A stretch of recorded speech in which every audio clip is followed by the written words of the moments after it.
Tonight on TBN, taking flight. With winter break looming and more people traveling, cases surging, we talk to students about how they plan to stay safe over the next few weeks. Testing trouble.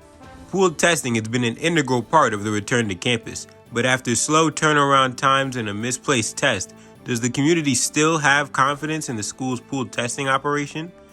The CEO and founder of JCM Analytics, the school's testing partner, respond to the recent issues. Pandemic perseverance.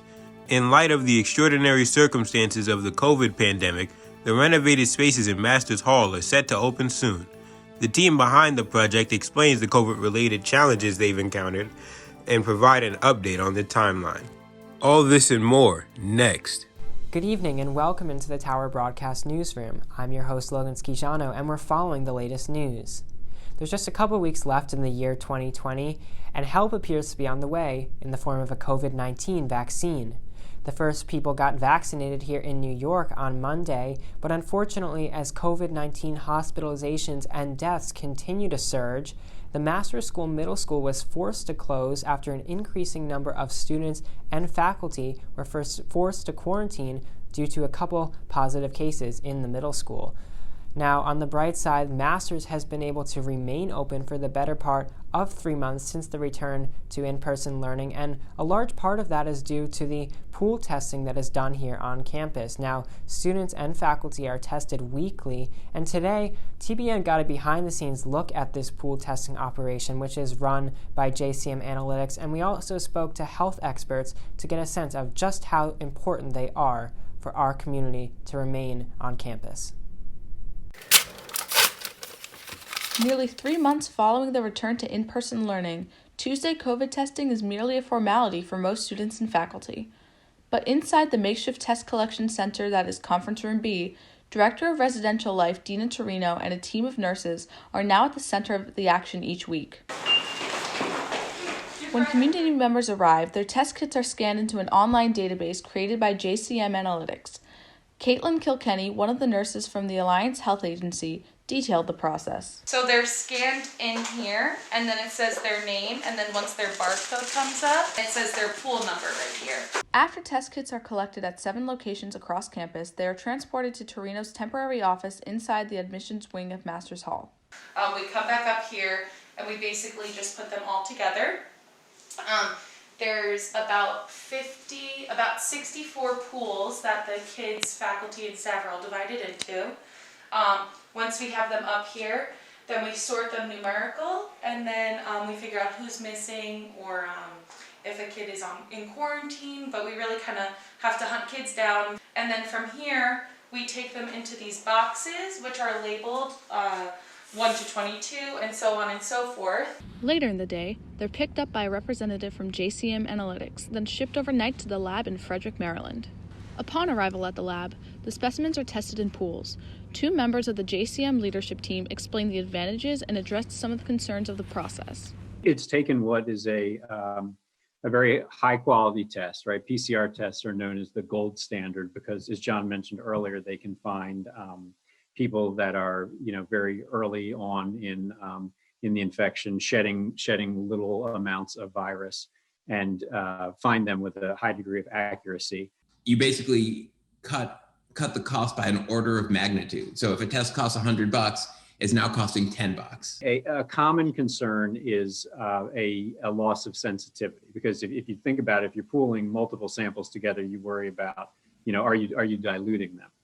The lab that we use for this effort uses a number of strategies to ensure that sensitivity is not lost.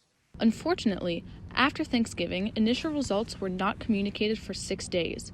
Dr. Renovations, a member of the Masters Health Advisory Team, explained how the school addressed the situation. My understanding is that the school has communicated with the folks in the lab to tell them that, we really do need this to come back as quickly as possible. The recent delays have not been taken lightly at the lab.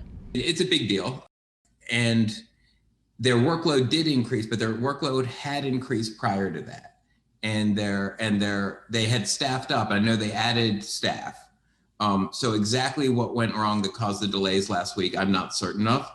But we are working with them, doing what they call a root cause analysis. In addition, it was later shared that one of the tests that had been misplaced by JCM resulted in a positive case among the middle school community.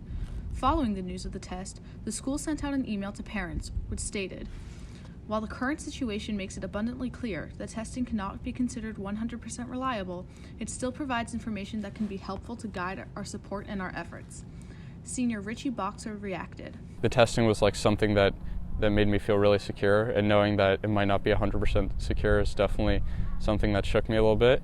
But I think the head of the middle school is right in saying that this isn't like the 100% fallback, and like these tests are not 100% accurate, and people need to realize that and still do their part. And that's why we have all these regulations in place. And if we thought they were 100% accurate, we wouldn't be wearing masks, we wouldn't be social distancing.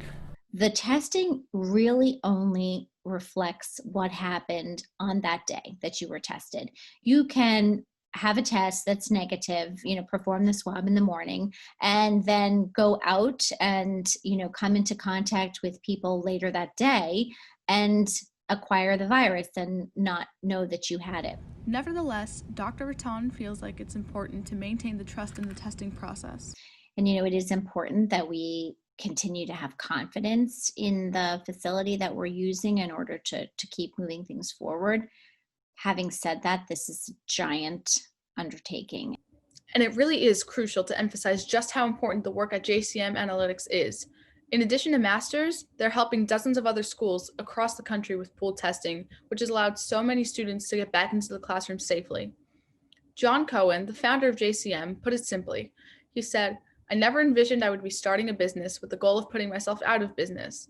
But that's exactly what he and his team are doing by providing tests and slowing the spread of the virus." Carol K. Roz, TBN, the Masters School. While we are on the brink of a much-needed break from school, experts are pointing to increased travel over the last month or so as a contributing factor to the pandemic spread. I spoke to students at Masters about the issue and ventured off to Westchester County Airport to get a look at the action firsthand.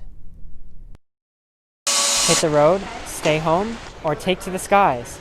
Today I'm outside of Westchester County Airport here in White Plains, New York, and as COVID-19 cases continue to rise, experts fear that increased travel, among other things, will lead to a surge in hospitalizations and deaths on the other side. Now today I talked to Masters students to try to get a sense of how they plan to spend their time over the next few weeks. Take a look. For freshman Viviana Simon and senior Brooke Tatarian, the decision to not travel this upcoming break is simple. Traveling, the thought of it really frightens me. And even though I miss it, I would never jeopardize my family's health. I know everyone wants to be seeing their families. Everyone wants to not have to say Merry Christmas or Happy Hanukkah over Zoom or over FaceTime or anything like that. But in the circumstances we're in, without a vaccine, we're still not in a place where we're able to gather in large groups of people.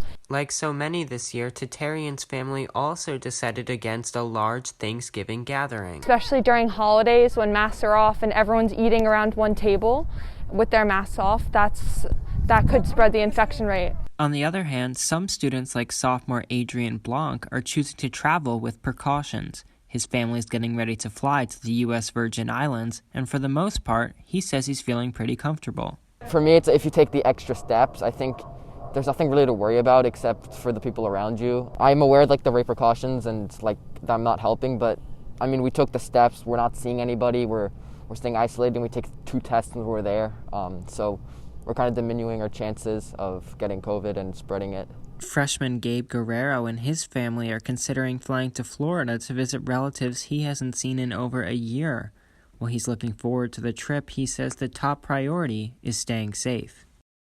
On the plane, we're going to try to wear masks, or even if we have to double mask, and wear gloves, stay safe there, and not try to touch anything that we don't need to touch, or get in close contact with people. Nevertheless, Simon feels that many have let their guard down. But I do feel that a lot of people these days are kind of becoming more lenient with their safety precautions, which really worries me.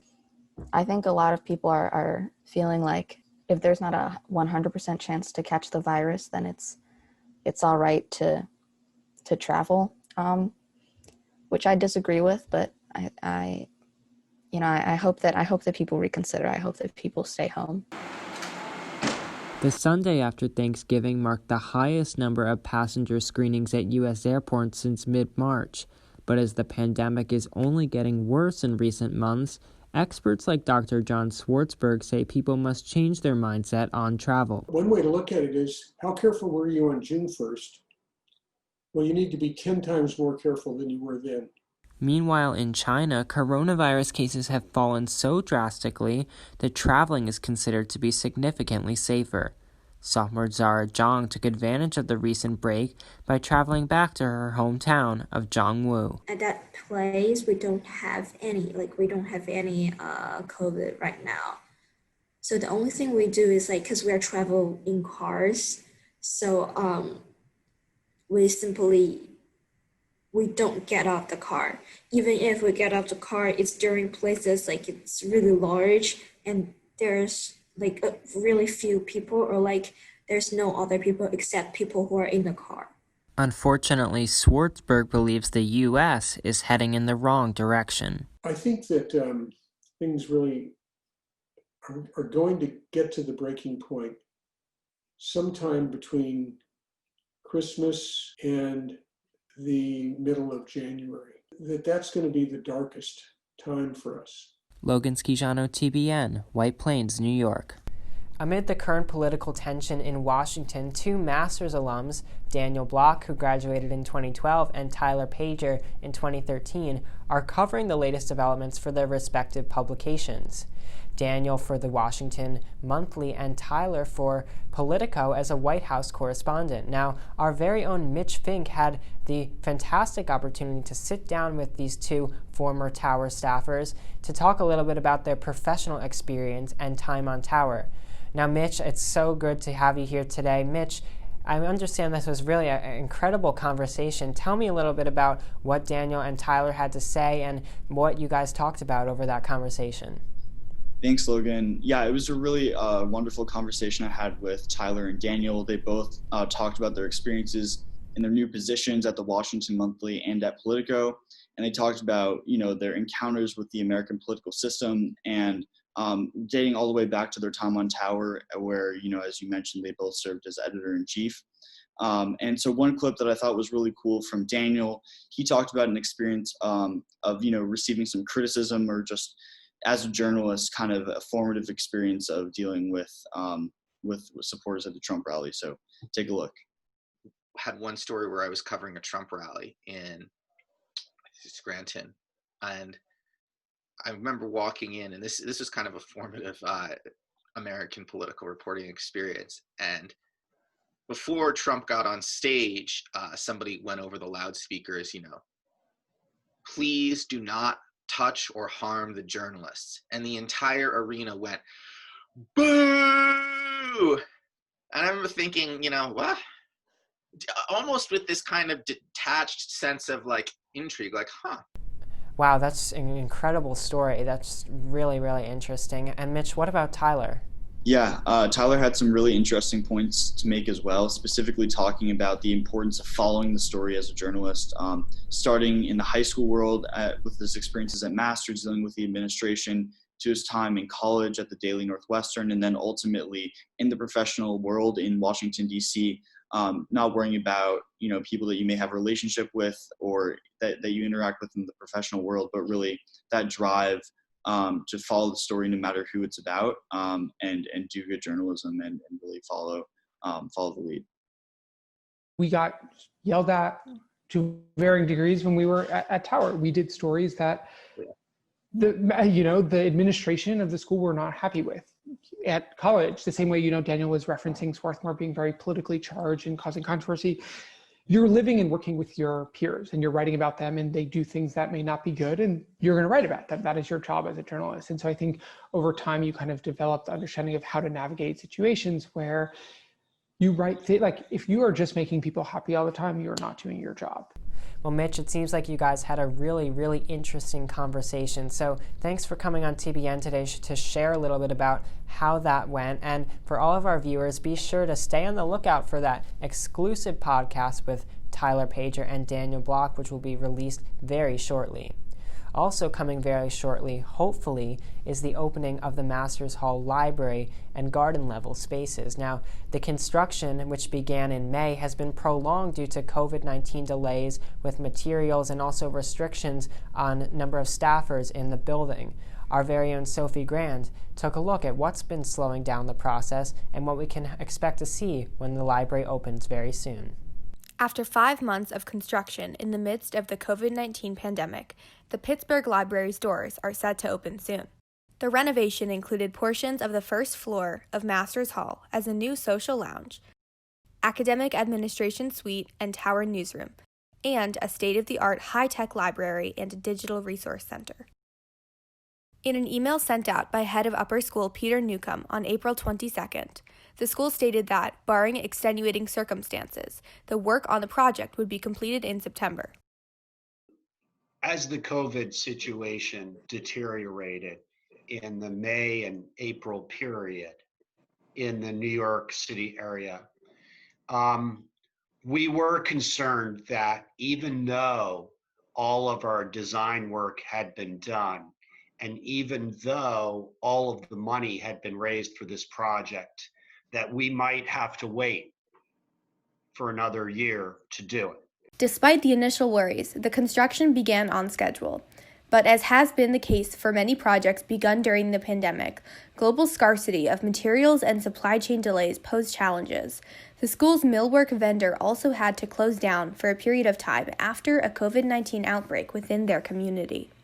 The delays that we faced have tended to be later in the project execution, very specific materials that only a very small number of shops could actually make. So you're dependent upon them. And some of those shops actually did encounter COVID within their communities. And that was also potentially the cause of delay. Marx explained how the school dealt with this news. We're compassionate and we're powers for good in the world. So when someone said to us, our team is sick, our first question, we hope everyone is all right. What can we do to support you? And then what can we do to get the job back on track? The team is proud of how they've navigated the COVID-related challenges. It's pretty remarkable that we renovated 2 floors of Masters Hall. It has been a really good example of good collaborative teamwork. There was a Harkness sort of feel to all of it, I should add, because all of those voices were at the table to get this done. When asked for their thoughts on the renovations to the library, students expressed excitement. I think it looks really cool, like the space, just like the lighting, the seating, everything looks really cool, and I just can't wait for it to be done. But were frustrated with the lack of communication on the opening date of the new spaces. Yeah, it's kind of like, there's a sense of suspense all the time, like we never know when it's going to open. Biddle clarified the timeline. The final step for us will be to review with some of the members of our health advisory team exactly how we can launch student use. Well, I know we're all super excited to get into the new spaces, and me especially into the Tower Lab, which I'm sure is going to be fantastic. Finally today, perhaps no group has been hit harder by COVID-19 restrictions than Masters' competitive a cappella group Dobb16. But despite all the challenges they've had to face, they're still finding a way to come together and produce high-quality music for all of us to enjoy. You might recognize them for their frequent performances, stellar vocal technique, and flashy choreography, but internally, Dobb16 is more than just Masters' renowned a cappella group. It's a tight-knit community of talented musicians. This year, though, COVID-19 restrictions have not only compromised the group's rehearsals and performance schedule, but the ability for its members to connect with one another. Being in a much larger space now in the house of the CBT, it's hard to hear, it's hard to see, because a lot of what they do in terms of synchrony has to do with matching what their mouths are doing, and you can't see them. I remember from last year, most of the way that I learned how to just do the music in general was by being in a group setting and by going off of everybody else in my voice part. But this year, half the groups across the entire auditorium. We've kind of lost the sense of interconnectedness between us, which has been, pretty difficult to work around. Blending voices and vowel sounds and creating an ensemble group timbre and texture is just not something you can work on in this situation. I've started using weird hand signals that probably don't work at all, but I think they do. Maybe it's the hope that they work. Several members of Dobb16, including 3-year member Cameron Belgrave, are remote, which has posed an additional list of challenges for both the students and the director. Sitting and watching everybody, and you're kind of you're doing everything that they're doing, but muted, so it kind of feels like it's less like important to do it. My heart hurts in every class that they're not able to be here. And for all correct and good and understandable reasons. And it always feels like no matter what I'm doing, there is a divide, and there's no way to bridge that. It's proximal. Despite the circumstances, returners have worked hard to make the 13 new members of the group this year feel welcomed. My only goal, involving the underclassmen and the new people, which some of which are seniors, is just to make them understand that they're a valuable part of the team, that they're important, and that all of us are really happy that they're there.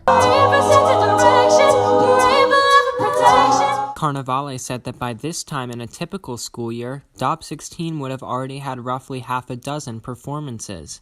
While that has certainly not been the case this time around, she's proud of the way the students have still engaged. If they have a moment of, oh, this is so frustrating, we can't sing together, be together, whatever, there's also this determination to rally and keep at it and keep getting better and keep fixing whatever it is to make it better. And that's hard because there's little to no payoff happening right now, not in the way that you expect when you sign up for an ensemble of this type.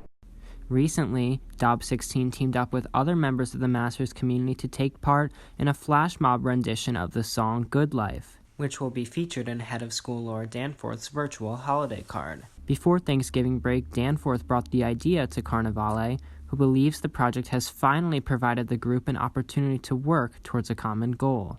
The students agreed. Being able to both dance and sing with Dobb16 again for the first time in a really long time has been nice. The students recorded the song on an online platform called Soundtrap, which has provided a unique opportunity for collaboration, even from home. This is the first time that I've learned how to use some kind of software that you can record on and actually not sound bad and actually understand how to use it. And it's really cool because you're all from your bedroom and you're all just singing into your computer, and suddenly when you open it again, oh wow, it's an entire group singing a cappella. And while the group's upcoming competition season will be virtual as well, members are still trying to have a positive outlook. Realizing that I'm not going to be able to just climb onto the bus and go to a performance with everybody or do any of that stuff in this space, and kind of just letting go of that nostalgia and realizing that this is a completely new thing, but it doesn't have to be a bad thing that it's new. Logan Skijano, TBN, the Masters School. And that's all we have time for here today on TBN. Thank you all so much for tuning in. Be sure to follow Masters Tower on Instagram and Twitter, and don't forget to check out TBN's new YouTube page, Tower Broadcast News. For all of us here at TBN and the entire Tower team, I'm Logan Skijano, wishing you a happy and healthy winter holidays.